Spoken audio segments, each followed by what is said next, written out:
a ver hace 8 días este asunto de los papeles. Y lo que descubrimos es que los papeles son teocéntricos. Y los ejemplos ya los vimos. Cristo y su iglesia y Dios y cada creyente, ¿no? Los papeles en el matrimonio, ¿por qué le toca al hombre desempeñar el papel de cabeza y por qué le toca a la mujer la submisión? La respuesta es bíblica, teocéntrica, vean, evangélica, porque en todo este tema lo que está metido por medio, la verdad del evangelio.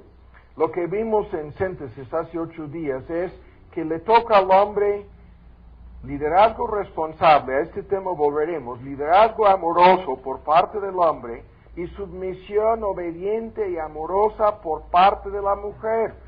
Y no vamos a meternos el día de hoy en estos detalles, pero el punto fundamental para entender este tema es lo que ya sabemos. Al predicarnos a nosotros mismos el Evangelio, lo que encontramos es lo siguiente. El Evangelio es la única cosa que nos proporciona una perspectiva correcta de la vida.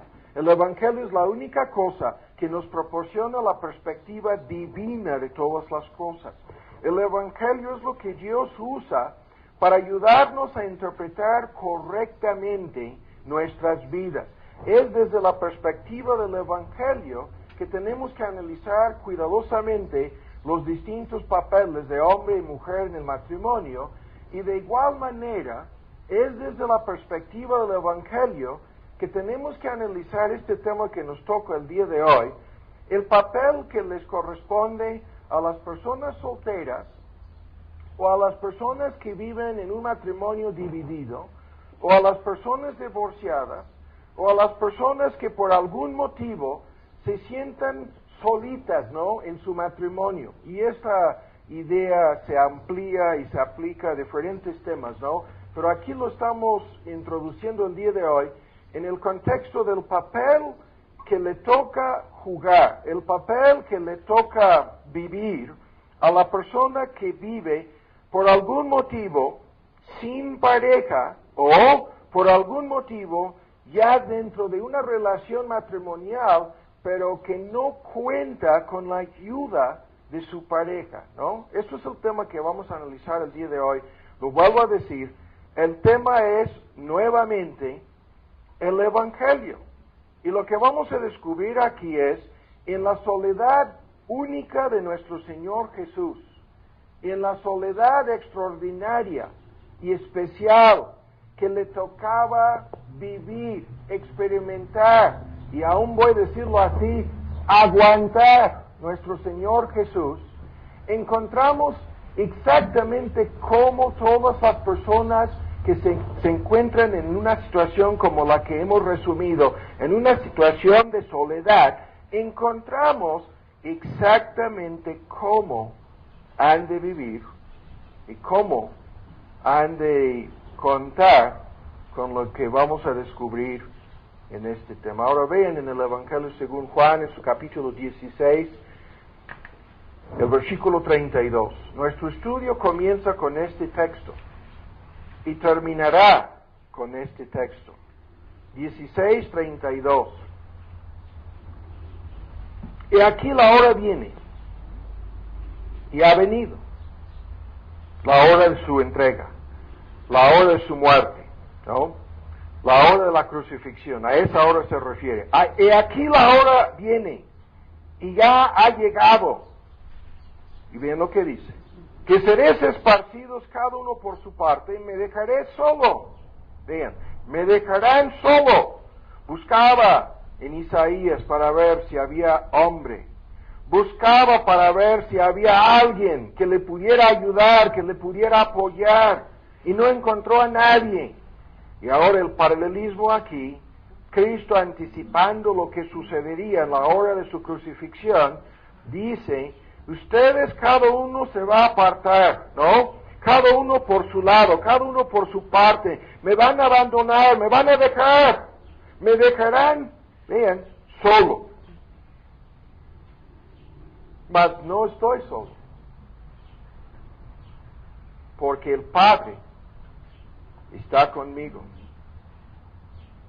Ahora, para introducir más nuestro tema, cuando hablamos de la soledad única de nuestro Señor Jesús, no estamos hablando de Cristo como si fuera una persona solitaria. No estamos hablando de Cristo como si sufriera de un complejo de inferioridad, ¿no? Este tema lo entendemos. Hay mucha gente que tiene este mal, ¿no? Vamos a decir, un tipo de complejo de soledad.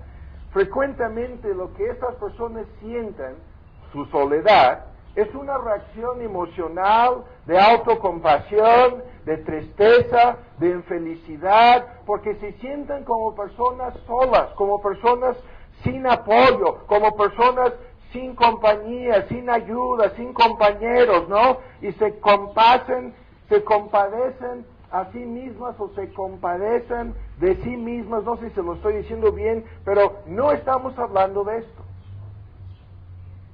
No estamos hablando de un complejo de soledad en Cristo. Cristo no era así. O sea, Cristo no sentía lástima de sí mismo, no se compadecía a sí mismo, no se sentía como apesadumbrado debido a su soledad y debido al paquete que tenía que cargar en este mundo. La soledad de Cristo no tenía nada que ver con esa reacción emocional de autocompasión y tristeza e infelicidad que vemos en mucha gente hoy día. No estamos hablando de la misma cosa aquí. La soledad de Cristo era algo único, algo extraordinario, algo muy especial, algo espiritual. La soledad que nuestro Señor Jesús experimentaba, fíjense bien, no es la que experimentamos nosotros como seres humanos, aunque hay una semejanza. Todos nosotros como seres humanos llegaremos tarde o temprano al momento cuando tendremos que enfrentarnos con la soledad en este mundo. Esta soledad llegará tarde o temprano.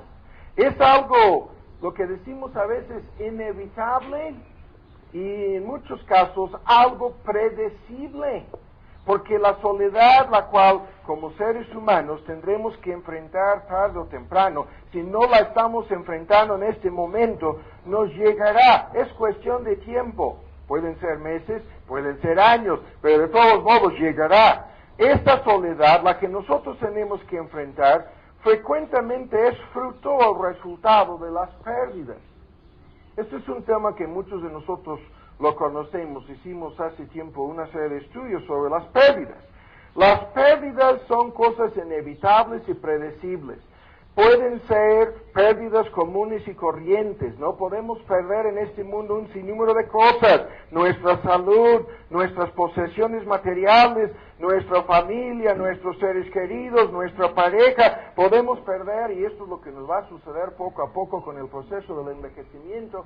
Poco a poco vamos a perder el lugar que ocupábamos en la plenitud de la vida. Poco a poco vamos a perder el poder y las bendiciones que este lugar nos proporcionaba, ¿no? Vamos a perder poco a poco ciertas capacidades, ciertas habilidades, ciertas facultades, el proceso del envejecimiento que nos conduce a la hora, ¿no? En donde vamos a abandonar nuestra vocación y nuestra chamba y nos vamos a quedar en un mundo futuro, en un momento futuro, es cuestión de tiempo, ¿no? Nada más, vamos a quedarnos así solitos.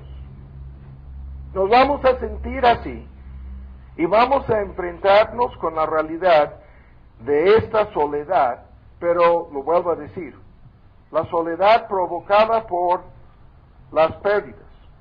Y estas pérdidas pueden ser ocasionadas por accidentes, por tragedias, por enfermedades, por desgracias, por fenómenos naturales, por guerras, por mala suerte, entre comillas, por errores, por equivocaciones, por necedades.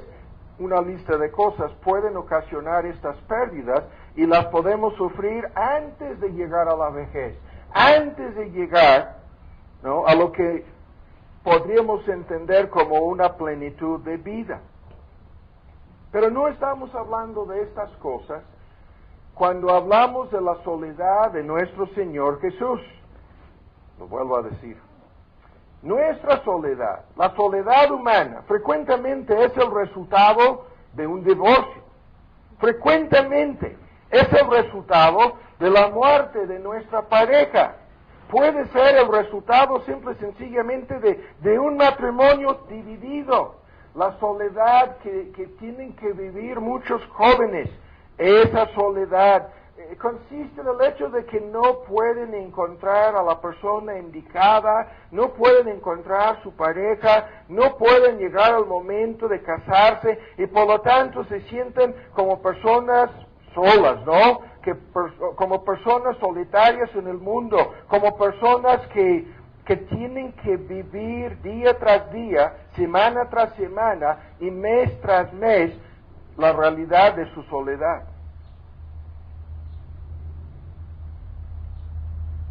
Ahora, para entender todo esto y ponerlo en un contexto del Evangelio, para relacionarlo con el tema de esta serie de estudios, el tema del matrimonio, vamos a dedicar la primera parte de nuestro estudio de hoy a un análisis sencillo. Este tema merece una serie de estudios, no lo vamos a hacer, busquen en Hebreos 7, pero vamos a hacerlo rápidamente en la forma de un bosquejo. La soledad de Cristo vamos a pasar y primero vamos a explicar el porqué de su soledad. Fíjense muy bien en los temas.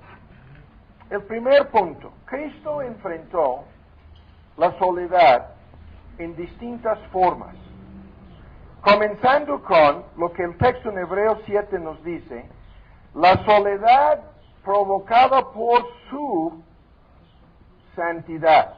En Hebreos, en su capítulo 7, en el versículo 26 dice, tal sumo sacerdote nos convenía, santo, inocente, limpio, apartado, separado de los pecadores, hecho más sublime de los cielos.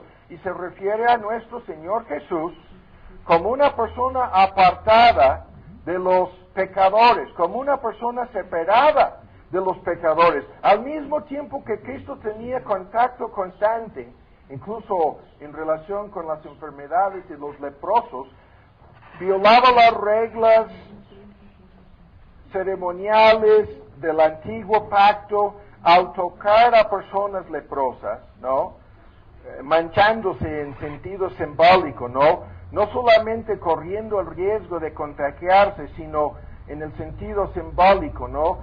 Se contagiaba a Cristo, ¿no? Al tocar a una persona leprosa, la lepra representaba, ¿no? Simbólicamente apuntaba hacia la realidad del pecado humano. Pero el punto es que Cristo, el mismo que tenía contacto continuo con pecadores de todo tipo y toda clase, al mismo tiempo que se encontraba rodeado por gente pecaminosa, perversa, corrupta, gente dominada por todo tipo de pecados, Cristo sentía y experimentaba una profunda soledad, lo que vamos a decir aquí, una soledad santa, debido a lo que el texto dice. Una persona impecable, ¿sí? Una persona sin pecado, no puede realmente entrar en contacto con personas pecaminosas. Ahora, hay muchas cosas aquí en que no nos vamos a enredar, pero el ejemplo es muy sencillo. Un cristiano que se mete en un club nocturno tiene que sentirse solito, tiene que sentirse inquieto, tiene que sentirse incómodo, ¿no? Un cristiano que se mete y en uno de estos bares en donde hay mujeres desnudándose, peor aún, ¿cómo puede sentirse cómodo en un lugar así? O un cristiano que le invitan a una fiesta y llegar a la hora de la fiesta, al entrar, se están drogando todos los demás jóvenes que se encuentran ahí. ¿Puede sentirse cómodo? No tiene que sentirse, estamos dando una ilustración aquí, en sentido humano, en sentido espiritual, no tiene que sentirse como que yo no cabo aquí, yo no debo estar aquí, yo no puedo permanecer aquí, va a estar fijándose en el reloj, va a estar mirando hasta las puertas, va a estar buscando algún pretexto para irse ya, para disculparse, ¿no? Ahora vean el ejemplo. El mero hecho de encontrarse rodeado por gente pecaminosa. Escuchen, Cristo se encontraba rodeado por ladrones, prostitutas, estafadores, engañadores, gente hipócrita, gente religiosa cuya religión no era más que una máscara de hipocresía. Cristo sabía, ¿no?, que él no podía ir a ningún lado. Yo hablaba de entrar a un bar, un club nocturno, no, algo feo para un cristiano. Cristo no podía ir a ningún lado sin sentirse solo, sin sentirse rodeado así por gente pecaminosa. Además, Cristo sabía la verdad acerca de cada una de estas personas, la realidad acerca de su depravación, la realidad acerca de sus pecados secretos, la verdad acerca de sus motivos ocultos, la dureza de su corazón, toda su idolatría, toda su avaricia, toda su codicia, todo su egoísmo. Cristo sabía todo acerca de todos. Y eso a mí me inquieta. Hay cosas, el asunto llega así, a todos nosotros nos ha sucedido. Comienzan a platicarnos algo de la vida privada o secreta de alguien. Llega al punto en que ya no quiero saber más. Ya no quiero que me hablen más de esta persona, porque ya con lo poco que sé, me siento muy incómodo. Pero Cristo sabía la verdad acerca de cada persona, la realidad acerca de cada persona y sus pecados, y aún sabía la verdad acerca de sus propios discípulos. ¿Cuántas veces se encontraban discutiendo entre sí sobre quién sería el más importante, sobre quién sería el mayor? O sea, cuántas veces, hasta unas cuantas horas antes de su crucifixión, se encontraban hablando así. Con razón, nuestro Señor Jesús se encontraba como una persona solitaria, una persona sola. O sea, experimentando una profunda soledad en relación con su santidad. Pero hay que apurarnos. Segundo, vean, Cristo también tenía que enfrentarse, así lo estoy planteando, en su naturaleza humana. Cristo tenía que enfrentarse con estas cosas, con la soledad de su grandeza. ¿Qué es esto? Es un tema amplio, ¿no? Cristo, vean con mucha atención, no contaba con nadie que podía realmente entender sus enseñanzas. Cristo no contaba con nadie que tenía un entendimiento completo de lo que él había venido a hacer. En Juan 16, veámoslo, ¿no? Hasta se vio obligado a decir a sus mismos apóstoles, vean lo que les dijo. En Juan, en su capítulo 16, les dijo, yo tengo más cosas que decirles, más cosas que ustedes necesitan aprender. Pero en el versículo 12, vean, dice, cuando venga el Espíritu Santo lo hará, ¿no? Os guiará toda la verdad, hablando de lo que sucedería en el futuro con la entrega de las Escrituras del Nuevo Testamento, serían guiados a toda la verdad. Pero vean al final del versículo 12, ahora dice, no las pueden llevar, no las pueden sobrellevar. Tengo más cosas que decirles, más cosas que enseñar, pero ahora no las pueden soportar. Una de las traducciones, no las pueden soportar. Vean, Cristo no podía revelar durante su ministerio público de 3 años y medio, no podía revelar toda la verdad, ni siquiera a sus apóstoles, debido a su inmadurez, debido a su falta de crecimiento, debido a su falta de capacidad. Hay una serie de textos en Mateo y en Marcos en donde encontramos a nuestro Señor preguntándoles, ¿aún están ustedes sin entendimiento? ¿Aún todavía ustedes no han entendido? Una y otra vez les preguntaba, teniendo ojos no ven, teniendo oídos no oyen, ¿qué les está pasando? Cristo. Estamos hablando aquí de la grandeza de su entendimiento, ¿no? Aun cuando se acercaba a la cruz del Calvario, le encontramos a Pedro regañándole y diciéndole tonterías, aún acercándose al evento más importante en su ministerio público, del cual él mismo había hablado repetidas veces. El apóstol Pedro no entendía nada, se hizo el tonto, dijo cosas absurdas, pero fíjense bien en lo que estamos diciendo. La grandeza de su entendimiento es una cosa, y la grandeza de su entrega al Padre, eso es otra. Una y otra vez encontramos a nuestro Señor Jesús hablando de su entrega al Padre desde el principio de su vida. Veámoslo en Lucas en su capítulo 2. Esto es un evento único, ¿no? Registrado aquí en Lucas en su capítulo 2, en el versículo 46, cuando ya no le encontraban volviéndose de Jerusalén, ¿no? Cuando ya no le encontraban a nuestro Señor Jesús, y dice, 3 días estaban buscando, ¿no? Lo encontraron en el templo, sentado en medio de los meros líderes, doctores, profesores de teología bajo la ley, ¿no? Se consideraban como eruditos, doctores, ¿no? Maestros, eruditos en la ley. Y ahí estaba nuestro Señor Jesús, oyéndoles y preguntándoles. Él sabía y entendía, aún en su niñez, cosas que estos, hablando de su naturaleza humana, cosas que estos eruditos en la ley no entendían, y todos los que le oían se pasmaban de su entendimiento y de sus respuestas. Y cuando los padres entran en el tema, hijo, ¿por qué nos has hecho esto? ¿Qué dice?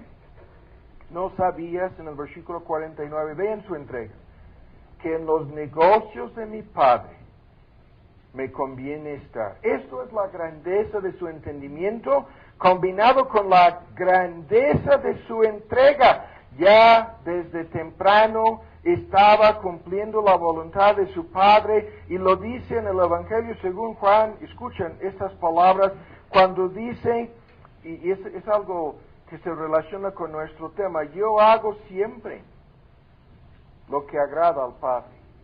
Yo lo hago, no a veces, no de vez en cuando, sino siempre. ¿Quién podría decir? Vean, en su entendimiento nadie estaba ni siquiera cerca de su nivel, y en su entrega al Padre, la soledad de esta entrega, ni sus padres comprendían, ni menos. ¿Quién podría decir, yo hago siempre lo que agrada al Padre? ¿Quién podría identificarse? Ni el más santo de los santos podría decir esto, ¿no? Pero vean, Cristo no simplemente lo decía, lo hacía. Y esto, vean, es lo que generaba en él esta clase extraordinaria de soledad. Pero ahora vamos más lejos. Ahora bien, con mucha atención este punto. En su ministerio público, en su ministerio personal, en su ministerio privado, estamos dividiéndolo así en diferentes niveles, nuestro Señor Jesús siempre estaba ministrando. Siempre estaba ministrando a otras personas. A lo largo de su vida, sin discutir otros detalles, en su ministerio público, Cristo siempre ministraba a otros. Cuando analizamos los 3 años y medio, ¿no?, de su ministerio público, nos quedamos atónitos al ver en ocasiones multitudes de 5,000, multitudes de 20,000.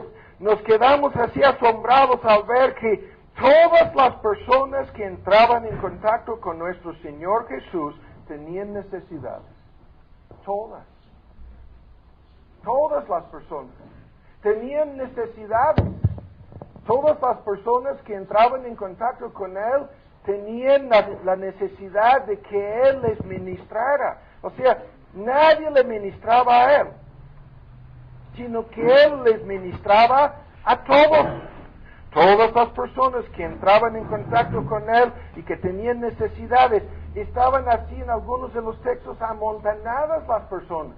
Se caían encima las unas de las otras, tratando de llegar, tratando de tocar su manto, tratando de escuchar su voz. Pero el punto es, desde el momento de levantarse en la mañana hasta la hora de acostarse en la noche, a lo largo del día y a lo largo de cada día, durante su ministerio público, la gente le buscaba a nuestro Señor Jesús. Y esto producía lo que estamos diciendo: una profunda soledad. Nadie le ministraba a Él. Él siempre anduvo haciendo bienes, dice el libro de los Hechos. Jesús recorría toda Galilea enseñando en las sinagogas y predicando el evangelio del reino y sanando toda dolencia, toda enfermedad o debilidad crónica, la palabra griega, toda dolencia en el pueblo. Toda la gente le buscaba.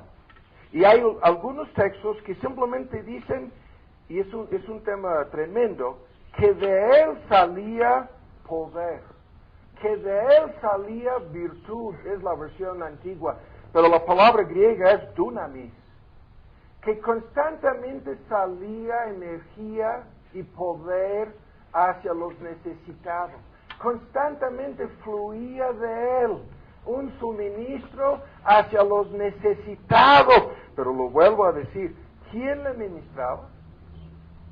A Él. ¿Quién le ayudaba? Le vemos tantas veces acabado, agotado, físicamente al punto de sufrir un colapso físico. Tantas veces, ¿no? Lo vemos en los 4 evangelios. Ahora, mi punto aquí es tremendo, y es algo que muchas personas no toman en cuenta. Todos nosotros quisiéramos que otros nos apoyaran, ¿no? Que nos ministraran, ¿no? Que nos ayudaran con nuestras necesidades. Pero ¿quién le ayudaba a Cristo? ¿Con quién podría compartir una pequeña parte de la carga? Ni con sus apóstoles. ¿Sí? Solamente al final de la historia. Y lo encontramos con Simón el Cirene. De Libia, dicen los eruditos, un judío extranjero. Y le obligaron, en la última etapa de su vida, a ayudar a nuestro Señor Jesús, ¿no? A cargar su cruz. Sí.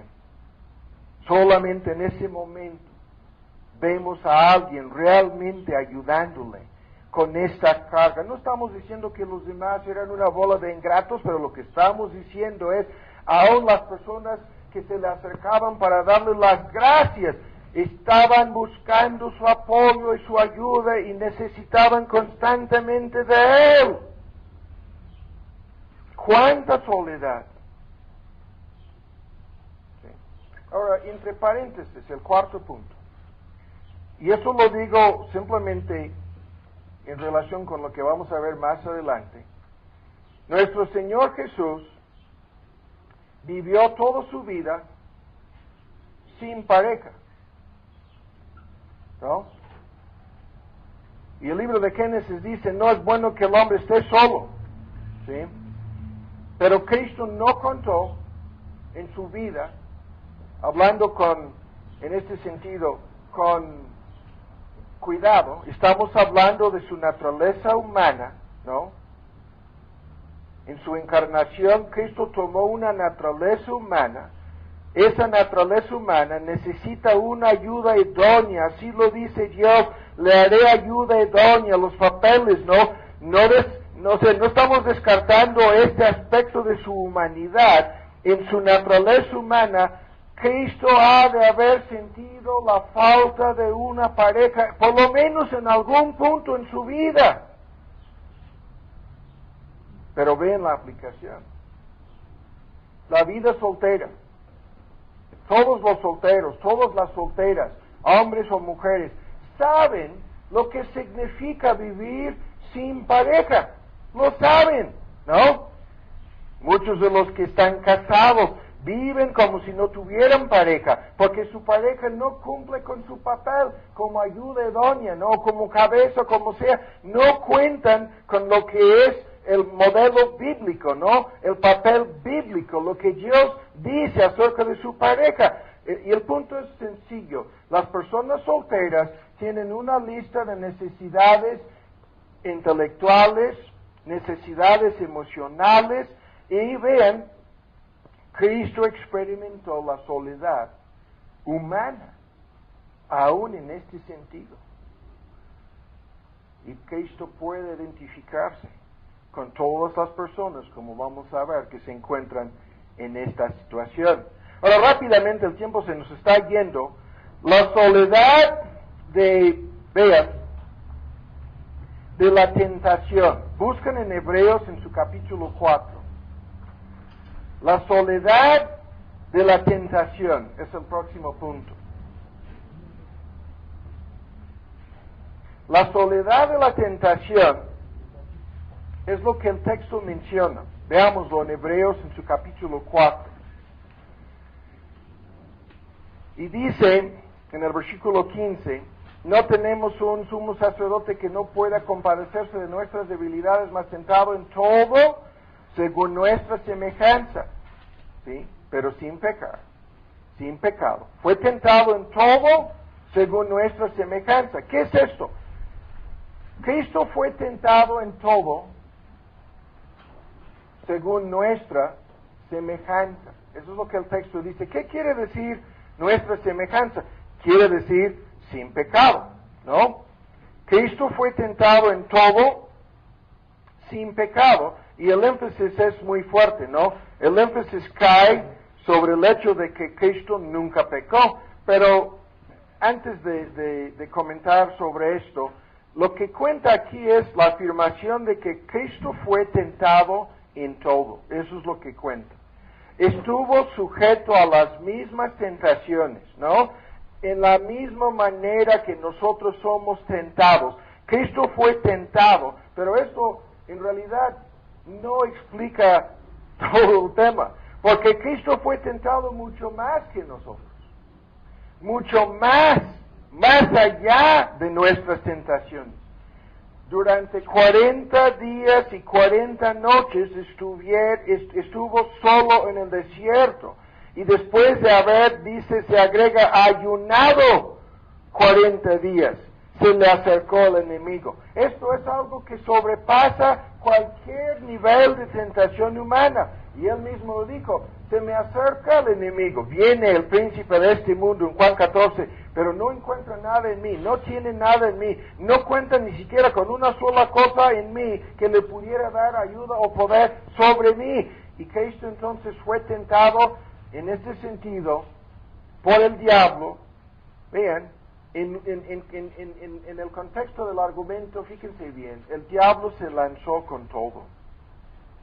El diablo usó todas sus maquinaciones, todas sus trampas, todas sus armas. A cada vuelta de la esquina, ahí estaban esperando los judíos, sus líderes religiosos, con armas poderosas, con trampas, con mentiras y engaños, con maquinaciones, con todo su odio y todo su enojo. El enemigo se lanzó en contra de nuestro Señor Jesús una y otra vez, haciendo lo posible para acabar con él. Sus intenciones homicidas no se ocultaban ni desde el principio. Y Cristo experimentó esta soledad única.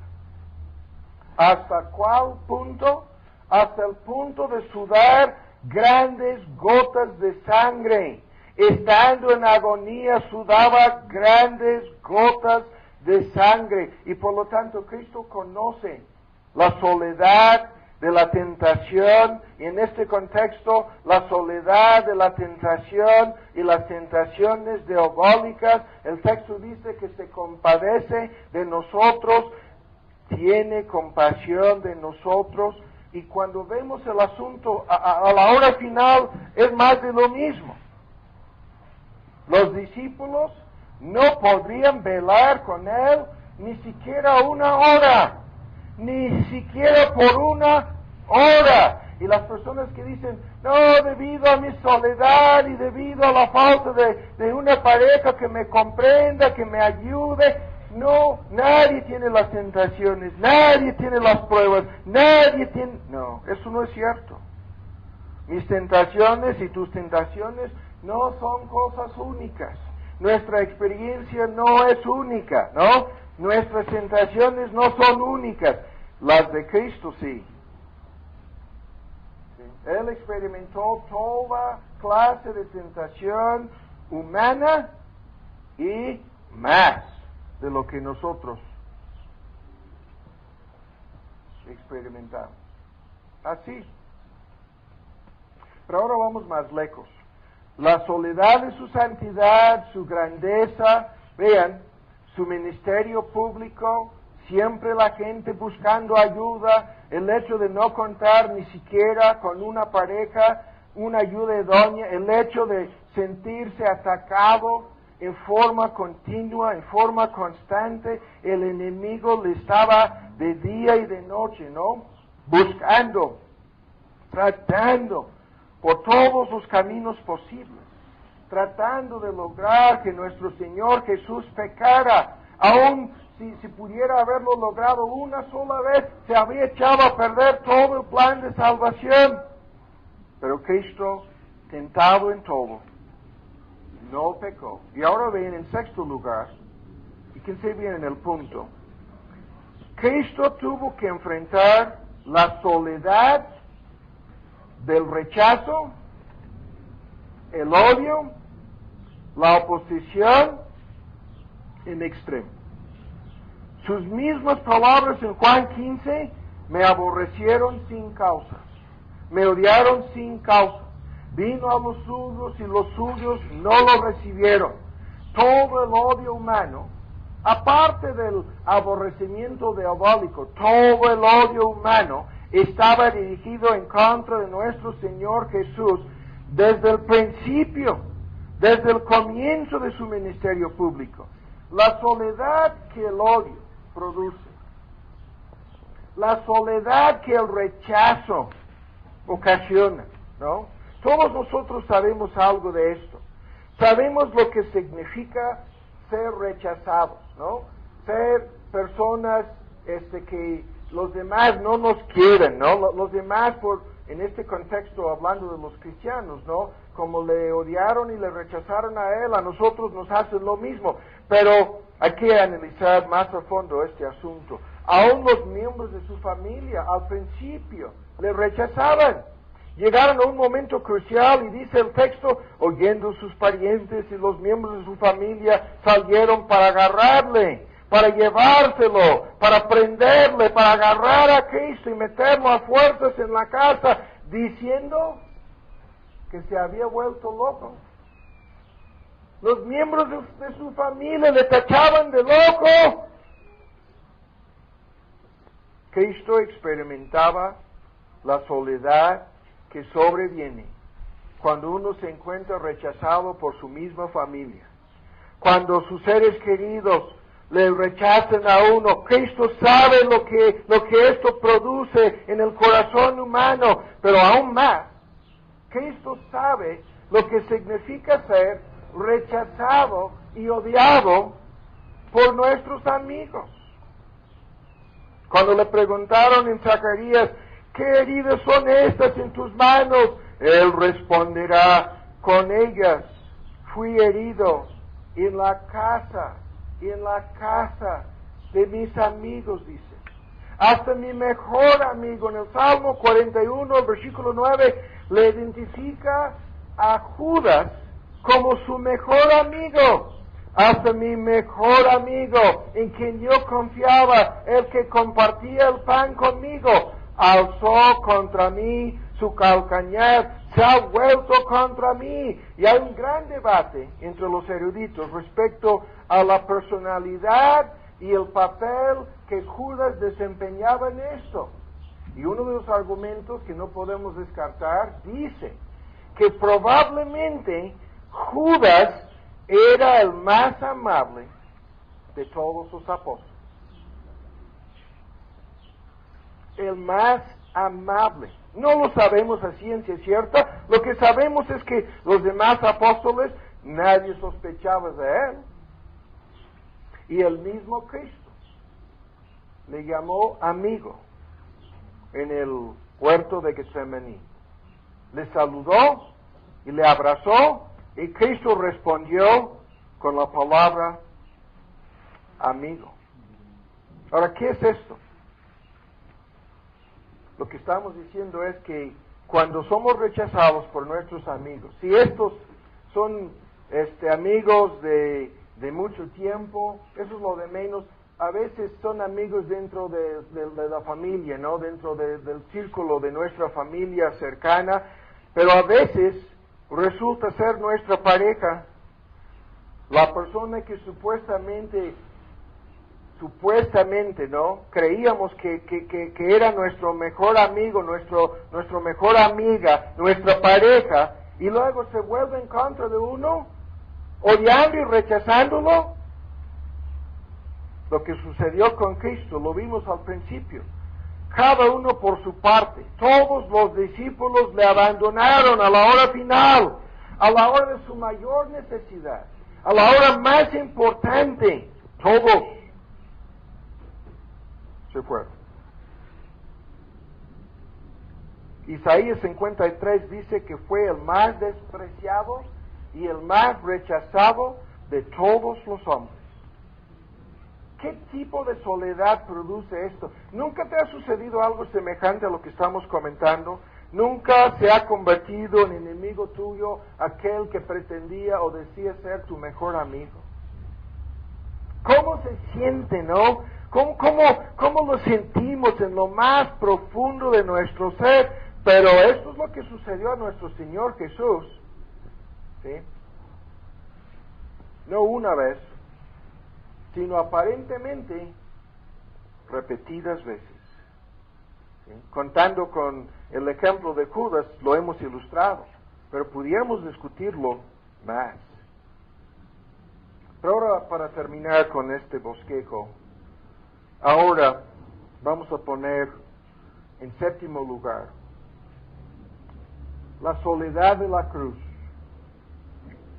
La soledad de la cruz de nuestro Señor Jesús es, en este contexto, la cosa más importante, el lugar más solitario en el universo. El sol se ocultó, las densas nubes rodeaban el Calvario, hasta el cielo y la tierra le volvieron la espalda, hasta el Padre le abandonó. ¿Por qué me has desamparado? Hasta el Padre, lo que él decía al principio, ¿no? Yo hago siempre lo que agrada al Padre. Yo siempre cuento con la ayuda del Padre. El Padre siempre está conmigo. El Padre no me ha dejado solo. Aunque todos ustedes me dejarán, no estoy solo. Bien. Cristo experimentó en la cruz del Calvario la soledad que solamente aquellos que van a la perdición pueden experimentar en parte. Cristo experimentó la soledad de la cruz cuando aceptó voluntariamente pagar el precio de nuestros pecados. Cuando fue condenado en la cruz del Calvario, el Padre mismo le dio la espalda. Y cuando vemos a nuestro Señor Jesús afirmando de principio a fin, no me ha dejado solo el Padre.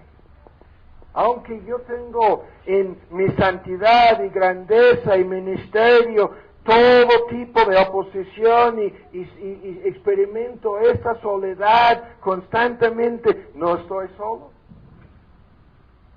Porque el Padre está conmigo. Pero en la cruz del Calvario, el Padre, Dios el Padre, abandonó a su Hijo, a nuestro Señor Jesús, y por lo menos durante 3 horas y media, se encontraba completamente solo. Nuestro Señor Jesús, a lo largo de su ministerio público, fíjense bien en este punto, si nos preguntamos si alguna vez lo encontraron desanimado, si alguna vez lo encontraron medio desesperado, si alguna vez si hay algún ejemplo de nuestro Señor Jesús desesperado y no, alguna vez se desanimó y dijo, no, estoy solo, ya no puedo. Sería absurdo hablar así, pero lo estamos preguntando. Es lo que nosotros hacemos. Frente a la soledad más mínima, nos encontramos así, medio desanimados, decepcionados, hablamos como si Dios mismo nos hubiera abandonado, cuando no es así. Pero en el caso de nuestro Señor Jesús, la única cosa que encontramos es su pregunta, ¿por qué me has desamparado? Y él sabía la respuesta, no es porque estaba dudando o cuestionando, quería que nosotros entendiéramos el por qué. Cristo fue abandonado porque eso es el fin al cual el pecado humano nos conduce. Podemos combinar todo lo que el pecado humano hace en una sola palabra y decir, el pecado humano a fin de cuentas conduce a la soledad absoluta. Esto lo podríamos ampliar y discutir más a fondo. Podríamos encontrar todos sus conflictos, todas las divisiones, todas las cosas que nos separan los unos de los otros. Todos tienen algo que ver con el pecado. Pero el punto es, nuestro Señor Jesús, en su soledad, nos ha dejado este ejemplo de cómo Él mismo quedó abandonado por el Padre. Y ahora veamos en Juan 14, el Evangelio según Juan, en su capítulo 14, veámoslo de cerca, dice, esto es acercándose, ¿no?, al momento cuando Él quedaría solo, abandonado por el Padre, dice, yo rogaré al Padre, 14:16, y Él dará otro consolador, para que esté con vosotros para siempre. El Paracletos, la palabra griega, el consolador, el que se acerca a nosotros para hacer su presencia notaria, ¿no? Para que sepamos que no estamos solos, que Dios no nos ha abandonado, el que se nos acerca para hacer esa ayuda idónea en todas las circunstancias de la vida, el que se acerca a nosotros para proporcionarnos su poder, su consolación, su ayuda, su apoyo, el Espíritu Santo. Y el texto dice que cuando el Espíritu Santo viene al corazón de un creyente, permanece con ese creyente para siempre. Para siempre. En todas las distintas circunstancias de la vida, en todas las luchas, en medio de lo que parece ser la esencia misma de la soledad humana, el Espíritu Santo está con nosotros para siempre. Y siempre con nosotros. Entonces, esto es el prefacio, el tiempo se nos fue con el bosquejo, no vamos a decir más sobre este punto, salvo lo siguiente. Nuestro Señor Jesús nos ha dado un ejemplo de cómo enfrentarnos con la soledad. Él mismo nos ha dejado este ejemplo cuando lo dijo, vean más adelante, en el capítulo 16, ¿sí?, en el versículo 32, viene la hora cuando seréis cada uno por su parte esparcidos, me dejaréis solo, mas no estoy solo. Sin discutirlo, él contaba siempre con la presencia del Padre hasta el momento cuando el Padre le dio la espalda en la cruz. Pero vean, no estoy solo porque el Padre está conmigo. Ahora, el tema entonces, en el tiempo que nos resta, es lo que el texto dice. Ningún creyente se encuentra solo. Ningún creyente puede experimentar realmente lo que Cristo experimentó.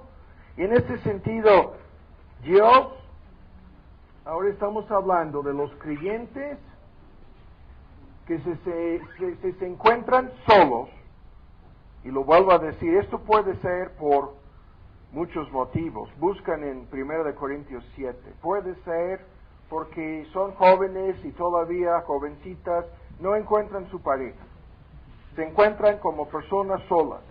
Pero si somos creyentes, no estamos realmente a solas, no estamos realmente frente a esta soledad tal como parece ser, porque Dios está con nosotros. El Espíritu Santo está con nosotros. 1 Corintios 7. Y aquí lo vamos a ver en una forma muy sencilla. Primero, lo vamos a discutir desde esta perspectiva. Todos nosotros, aun los que ya estamos casados y nos encontramos felices con nuestra pareja, hemos pasado por momentos de soledad. ¿Sí? Tarde o temprano volveremos a tener que enfrentarnos con la soledad. Ya lo comentábamos al principio, las pérdidas que estamos destinados a sufrir en esta vida nos llevarán tarde o temprano a este momento nuevamente. Pero vean lo que dice 1 Corintios 7. Y este texto lo conocemos. Estamos leyendo aquí en el versículo 24. Cada uno, hermanos, el tema es guía divina, guianza divina, la dirección de Dios para nuestras vidas. En el contexto dice que cada creyente, hombre o mujer, el término genérico hermanos, en la condición o la situación en que fuimos llamados, que cada uno se quede en esta condición. Las palabras fueron dirigidas a esclavos en el mundo, personas que vivían en una esclavitud real, eran literalmente esclavos en aquel entonces. Pero las palabras son tremendas, porque nos dan la pauta a seguir en esto. Dice que en la situación o la condición en que se encuentra un cristiano, que se quede en esta condición. ¿Sí? Pero se agrega ¿qué? Con Dios. Que permanezca en esta condición. Y luego vienen argumentos acerca de personas que deberían o no casarse y personas que querían casarse y no encontraban su pareja y muchos otros temas en los cuales no vamos a meternos el día de hoy. Pero el punto aquí es importantísimo. Si tú y yo nos encontramos en un momento dado en esta condición, nuestra pareja nos abandonó, nuestra pareja no es cristiana, no nos comprende, no está con nosotros realmente, nuestro matrimonio está dividido, o sufrimos un divorcio o la muerte de nuestra pareja. No cambia el asunto. El por qué nos encontramos en esta soledad no es importante. Lo que cuenta es lo que el texto dice. Estamos en esa situación, estamos en esa condición con Dios. Que cada uno se quede, que permanezca con Dios. Lo que Cristo decía hasta la hora de ser abandonado en la cruz. El Padre está conmigo. Es la verdad acerca de cada creyente. Y nunca sufriremos esa soledad. Nunca seremos abandonados por el Padre. Por lo tanto, todas las personas que se encuentran solas en esta vida, en este mundo, hablando de personas cristianas, en realidad están con Dios. Y este tema es muy amplio. El día de hoy no podemos hacer más que resumir. Ahora vamos por partes. Lo que Dios hace en la vida de cada creyente, lo hace a propósito. Si nos encontramos frente a la soledad, por cualquier motivo, Dios nos ha puesto frente a esa soledad. Cuando entendemos que no es casualidad ni mala suerte.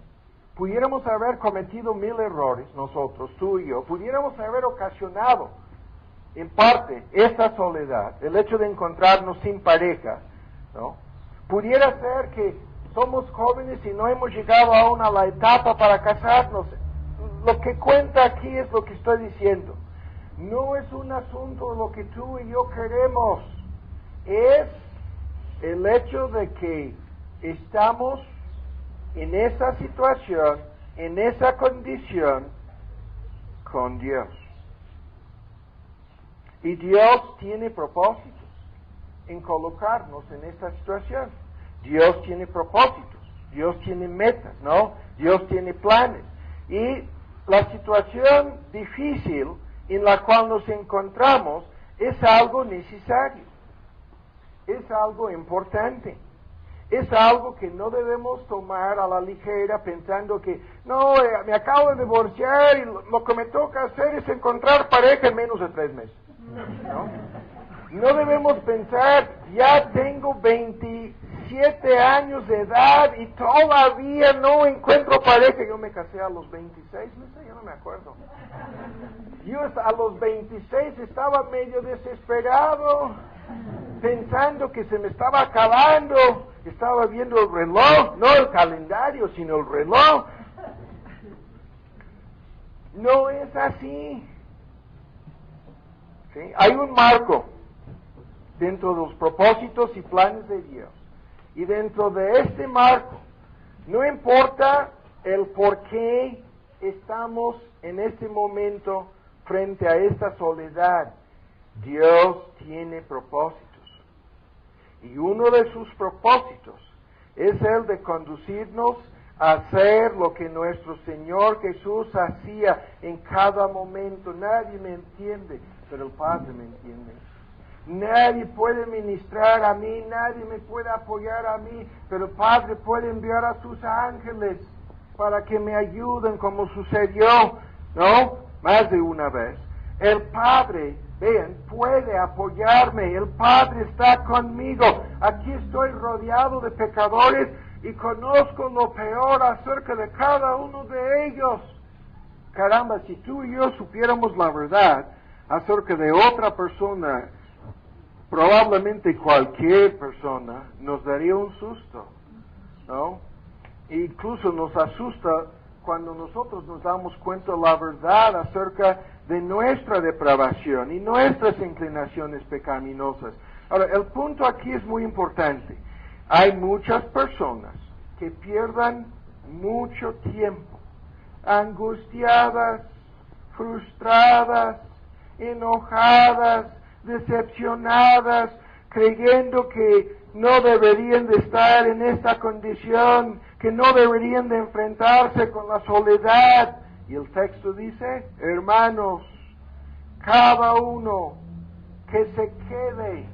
¿Qué es esto? No es una sentencia de por vida, es en parte que esté contento, ¿sí? Que acepte, eso es lo que decía estos esclavos, su condición, porque se quede en esa condición en la cual fue llamado, se quede con Dios. Dios está contigo, Dios está conmigo. Exactamente el secreto que le ayudó a nuestro Señor Jesús a enfrentarse con el odio diabólico, satánico, que diariamente se dirigía en contra de su persona. El Padre está conmigo, ¿sí? Exactamente así. El texto aquí es más que importante. Vuelven a verlo. Estamos en 1 Corintios 7, 17. Porque la palabra que se traduce como el Señor le repartió, la palabra griega se traduce le asignó. Como el Señor le asignó, como el Señor le repartió, como el Señor le dividió. Es una palabra que habla de algo planeado, de algo reservado, de algo a propósito. Esto no justifica los pecados o otras cosas que pudieran habernos conducido a esa soledad, sino que simplemente dice, ese momento de soledad, estos meses o años de dificultad, este tiempo que tú estás viviendo, hombre, mujer, joven, jovencita, es algo que Dios te asignó. Es algo que Dios quiere que suceda. Y esto es una parte del problema. Nosotros en nuestra soberbia tratamos de definir las cosas a nuestra manera. Tratamos de crear una imagen, ¿no?, ante los demás. Creemos, ¿no?, que somos personas muy especiales y que por ningún motivo hemos de sentirnos solos o abandonados, o ninguna persona tiene el derecho de rechazarnos, o odiarnos, o separarse de nosotros por ningún motivo. Creemos que somos inteligentes y poderosos y importantes y guapos y capaces y autosuficientes e incapaces de equivocarnos. Y tratamos de convencer a los demás de que esto es así. Y Dios contesta dejándonos solos. No sé si me explico. No estoy contradiciendo todo lo otro. Lo que estoy diciendo es, Dios contesta obligándonos a enfrentarnos con la soledad.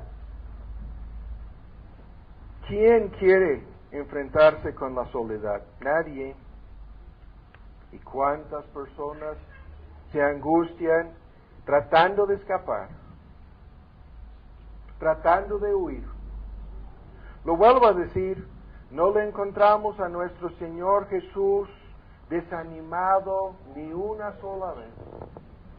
No le encontramos quejándose ni una sola vez, no hay ni siquiera un ejemplo. No le encontramos a nuestro Señor Jesús realmente solo o a solas. Lo que encontramos es Cristo con el Padre. El Padre está conmigo. ¿No? Ya lo hemos explicado. Si en realidad somos creyentes, el Padre está con nosotros y nos ha dejado en esta condición. Normalmente lo que nos está haciendo es un gran favor. En términos generales, esto lo hemos dicho 1000 veces a los jóvenes que no se han casado, que no encuentran pareja. Tú tienes la mejor oportunidad que tendrás en esta vida para desarrollar una relación íntima de comunión y compañerismo con Dios. Más adelante Pablo argumenta sobre esto, diciendo que la joven soltera se dedica a agradar a Dios y a fortalecer su relación con Dios. Luego dice que el hombre soltero se dedica a hacer lo mismo. Todo esto viene más adelante en el argumento. Pero el punto es que lo que hemos de hacer es entender el porqué de nuestra soledad. ¿Sí? El porqué de este papel. Este es el papel que Dios nos ha asignado por un tiempo. Puede ser que vivimos en un matrimonio dividido y estamos preocupados por cómo ganar nuestra pareja, pero eso no cambia la realidad de que nos encontramos solitos, sin el apoyo de nuestra pareja. Y el punto sigue siendo que lo que hemos de hacer es dedicarnos a nuestra relación con Dios, a lo que entendemos con la palabra comunión con Dios. Dios quiere que tengamos una relación más íntima con Él, como cristianos. Dios quiere que tengamos más compañerismo con Él. Dios quiere que tengamos una conciencia más permanente de su presencia con nosotros, de la presencia de su Espíritu Santo con nosotros. Y al encontrarnos solitos, ¿no?, enfrentándonos con esta soledad, por el motivo que fuera, eso no importa aquí, lo que hemos de hacer es agradar al Padre y buscar ese compañerismo, esa relación más íntima. Busquen en Romanos 5. El tiempo se nos fue, pero vamos a terminar. Ya hemos dado el argumento. Ustedes pueden ver hacia dónde vamos con esto. Tardamos enfatizando la soledad de nuestro Señor Jesús porque Él es el ejemplo a seguir. Nos dio este ejemplo nuestro Señor Jesús. Ahora en Romanos 5 tenemos este texto, y hay más cosas aquí, pero no vamos a alargar más el tema. En su capítulo 5 de Romanos encontramos una lista de cosas acerca de la justificación por la fe en Cristo y la relación que tenemos con Él.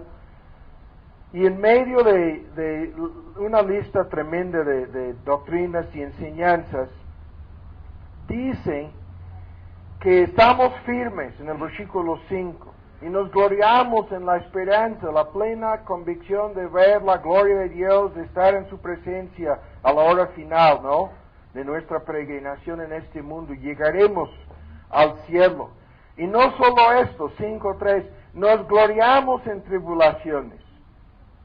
Y la palabra tribulaciones es la palabra genérica que habla de toda clase de pruebas y dificultades, incluyendo la soledad, sabiendo que Dios está obrando, que estas cosas tienen un propósito, y el argumento aquí es que producen paciencia y un carácter maduro, sin discutir más los argumentos. Dios nos está moldeando, Dios nos está transformando, y una de las herramientas o instrumentos que son en las manos de Dios, estos instrumentos son muy útiles, la soledad. Y dice, vean, que en medio de todo esto, vean en 5, no avergüenza esta condición difícil, la esperanza que tenemos en Cristo nos conduce lejos de sentirnos avergonzados o solitos o algo parecido. Vean, el amor de Dios está derramado en nuestros corazones. La palabra habla de una inundación, de un diluvio casi. El amor de Dios inundando, ¿no? El amor de Dios en lo más profundo de nuestro corazón está derramado por el Espíritu Santo, el Espíritu que nunca nos deja solos. Y el argumento es tremendo, porque si nos sentimos como abandonados o no amados por nadie en este mundo, Dios nos ama.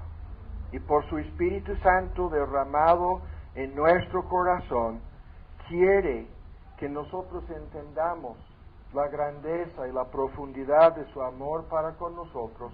Ese amor que le condujo a Jesús a sufrir la soledad que nosotros nunca tendremos que sufrir, la soledad del infierno. ¿Sí?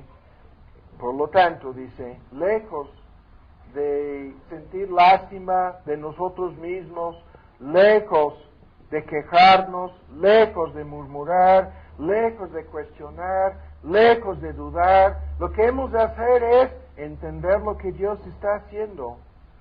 Y al sentirnos como las personas quizás a veces las más solitarias en el mundo, pedirle esta bendición, que su amor sea derramado en nuestros corazones. Y el texto dice que Dios hace esto no una sola vez, sino en forma regular. Este amor está siendo derramado en nuestros corazones, ¿no? Y esto proporciona para cada creyente una conciencia personal y real de la presencia de Dios para con uno, de su amor para con nosotros, ¿no?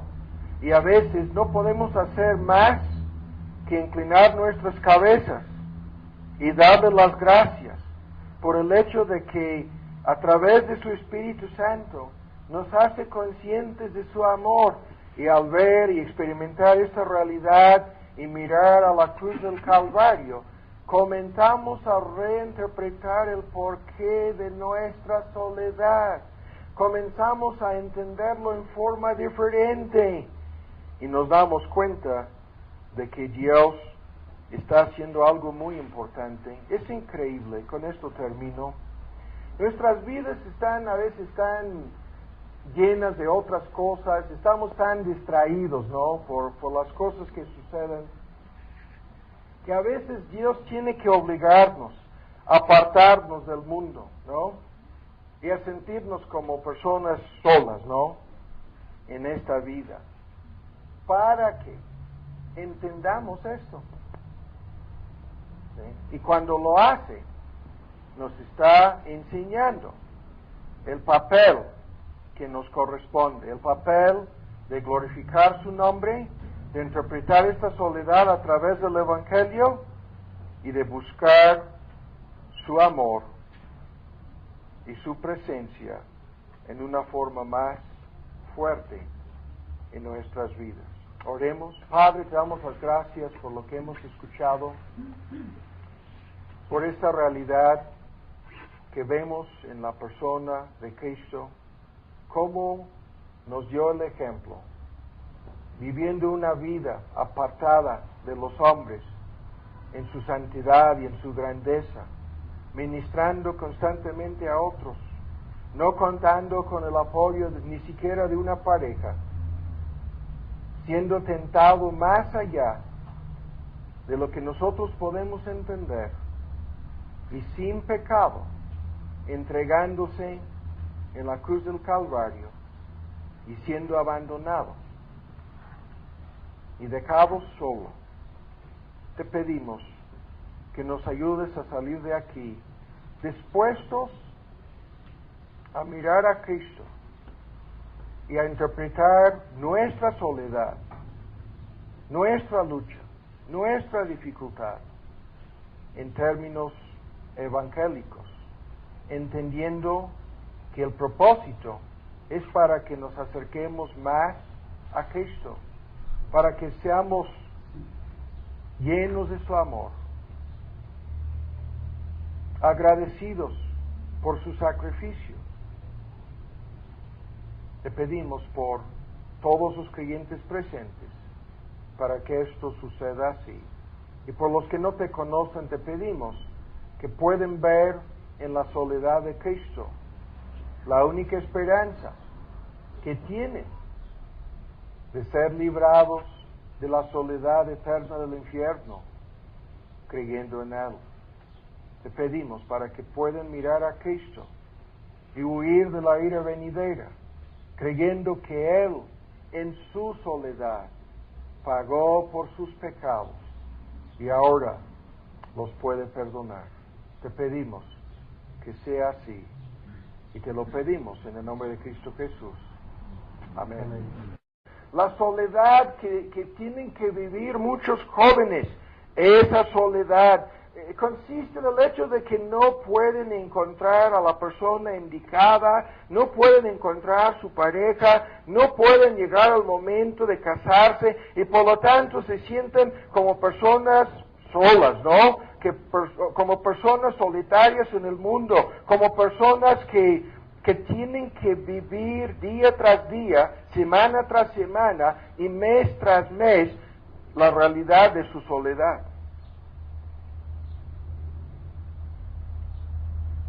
Ahora, para entender todo esto y ponerlo en un contexto del Evangelio, para relacionarlo con el tema de esta serie de estudios, el tema del matrimonio, vamos a dedicar la primera parte de nuestro estudio de hoy a un análisis sencillo. Este tema merece una serie de estudios, no lo vamos a hacer, busquen en Hebreos 7, pero vamos a hacerlo rápidamente en la forma de un bosquejo.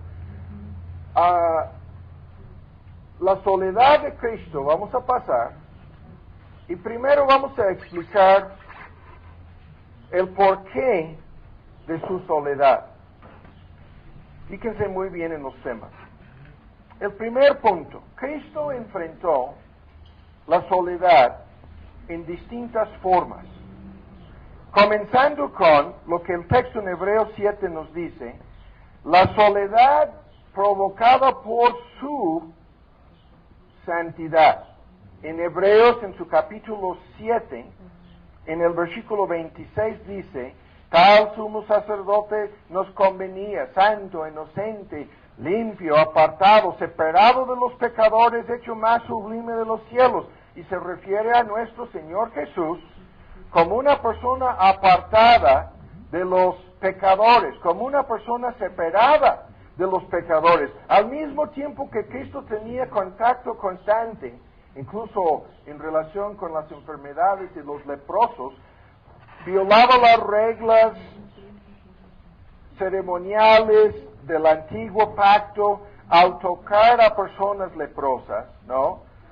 Manchándose en sentido simbólico, ¿no? No solamente corriendo el riesgo de contagiarse, sino en el sentido simbólico. No estamos hablando de Cristo como si fuera una persona solitaria.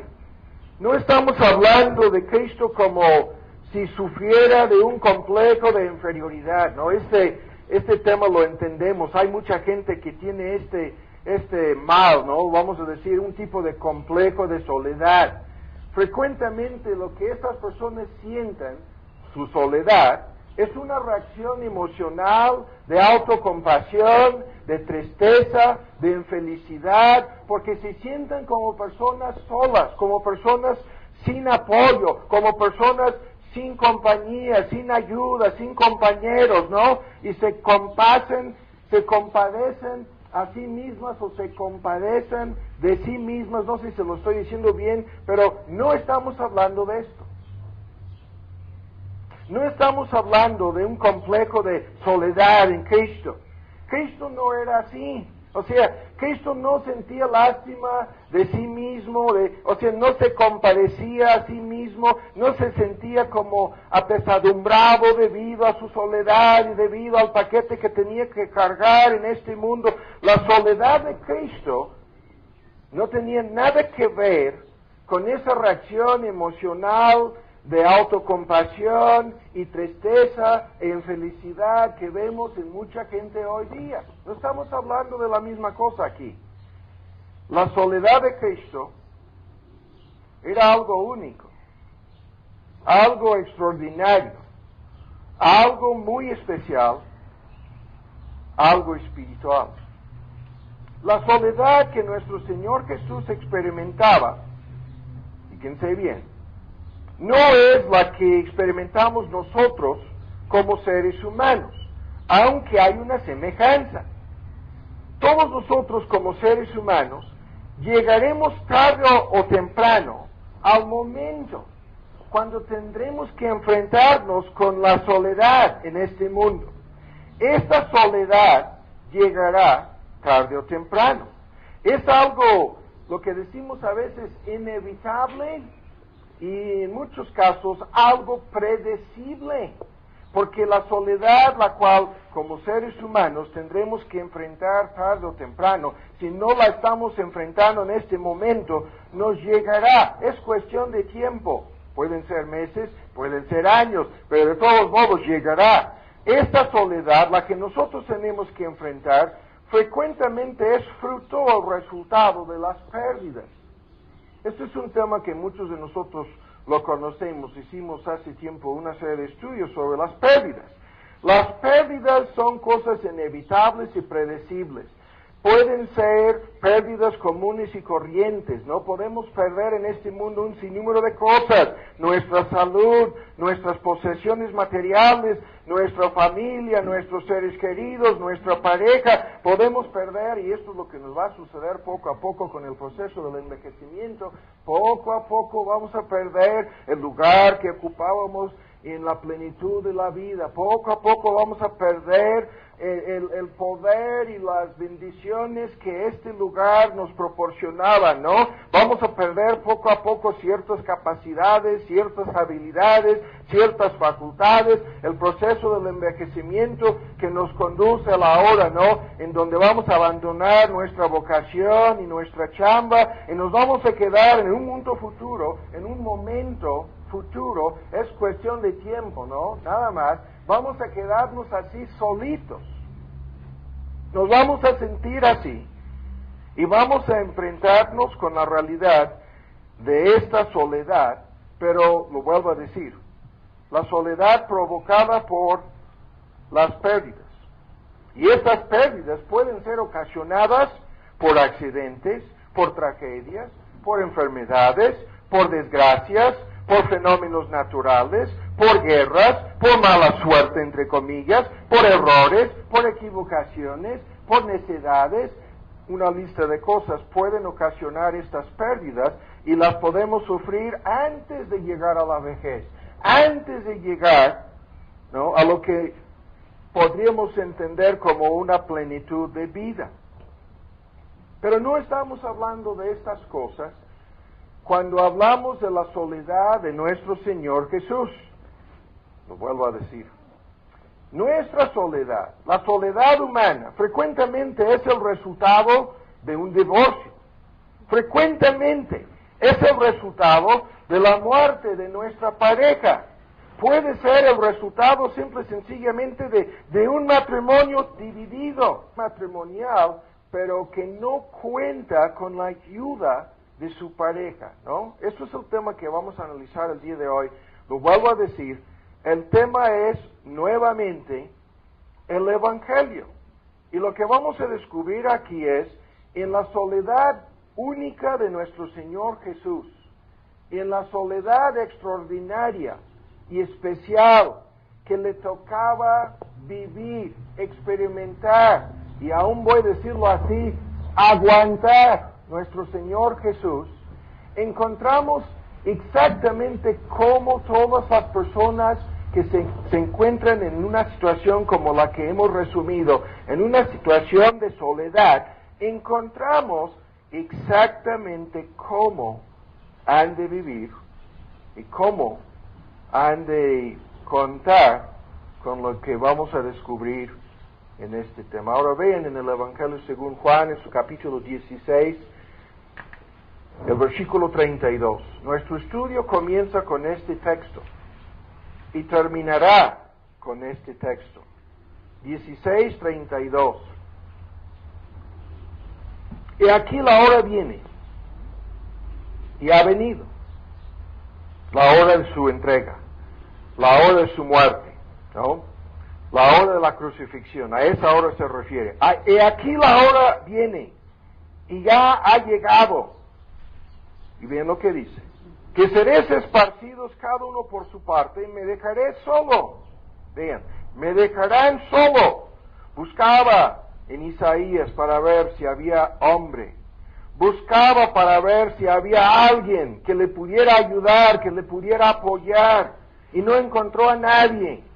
Y ahora el paralelismo aquí, Cristo anticipando lo que sucedería en la hora de su crucifixión, dice, ustedes cada uno se va a apartar, ¿no? Cada uno por su lado, cada uno por su parte, me van a abandonar, me van a dejar, me dejarán, vean, solo. Mas no estoy solo, porque el Padre está conmigo. Ahora, para introducir más nuestro tema, cuando hablamos de la soledad única de nuestro Señor Jesús, a ver, hace 8 días, este asunto de los papeles, y lo que descubrimos es que los papeles son teocéntricos, y los ejemplos ya los vimos, Cristo y su iglesia, y Dios y cada creyente, ¿no? Los papeles en el matrimonio, ¿por qué le toca al hombre desempeñar el papel de cabeza y por qué le toca a la mujer la submisión? La respuesta es bíblica, teocéntrica, vean, evangélica, porque en todo este tema lo que está metido por medio, la verdad del evangelio. Lo que vimos en síntesis hace 8 días es que le toca al hombre liderazgo responsable, a este tema volveremos, liderazgo amoroso por parte del hombre y submisión obediente y amorosa por parte de la mujer. Y no vamos a meternos el día de hoy en estos detalles, pero el punto fundamental para entender este tema es lo que ya sabemos. Al predicarnos a nosotros mismos el Evangelio, lo que encontramos es lo siguiente: el Evangelio es la única cosa que nos proporciona una perspectiva correcta de la vida. El Evangelio es la única cosa que nos proporciona la perspectiva divina de todas las cosas. El Evangelio es lo que Dios usa para ayudarnos a interpretar correctamente nuestras vidas.